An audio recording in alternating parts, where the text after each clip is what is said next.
ពេលគ្មានជីវ៉ាគ្មានអ្នកណាខ្វល់ពីខ្ញុំ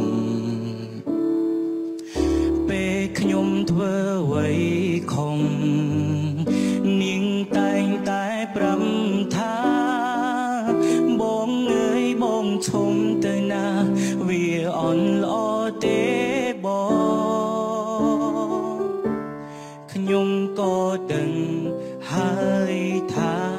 ពេលនាងស្នេហាត្រូវបានចង់ពេលនេះអូនទៅមិន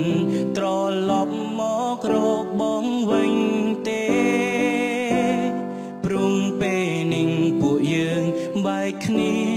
មានតែច្រៀងចម្រៀងជូនពុំងាឲ្យអូននឹងរូបគេរស់នៅបានសុខសុំតងដែលសន្យាហើយធ្វើមិនបានមិនអាចកាន់ដៃកលយ៉ាងដើរទៅមុខពេលនាងជួបទុកយើងត្រូវបែកគ្នាហើ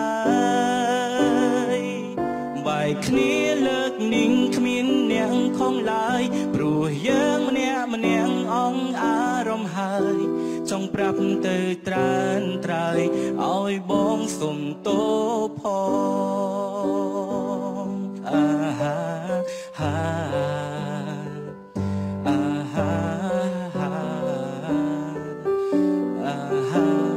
ហាអាហាហា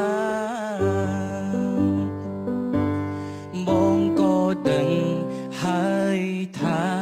ពេលនេះស្នេហាត្រូវបានចំពេលនេះអូនទៅមិនត្រឡប់មករកបងវិញទេព្រមពេលនេះពួកយើងបែកគ្នាមានតែច្រៀងចម្រៀងជូនពុំងាឲ្យអូននឹងរូបគេរស់នៅបានសុខ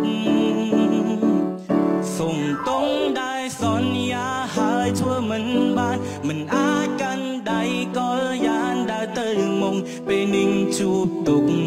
យើងត្រូវបែកគ្នាហើយ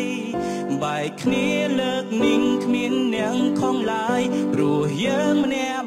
អងអារម្មណ៍ហើយចង់ប្រាប់ទៅត្រានត្រើយឲ្យបងសុំទោផងរឿងសន្យាកូនឡងចាត់ទុក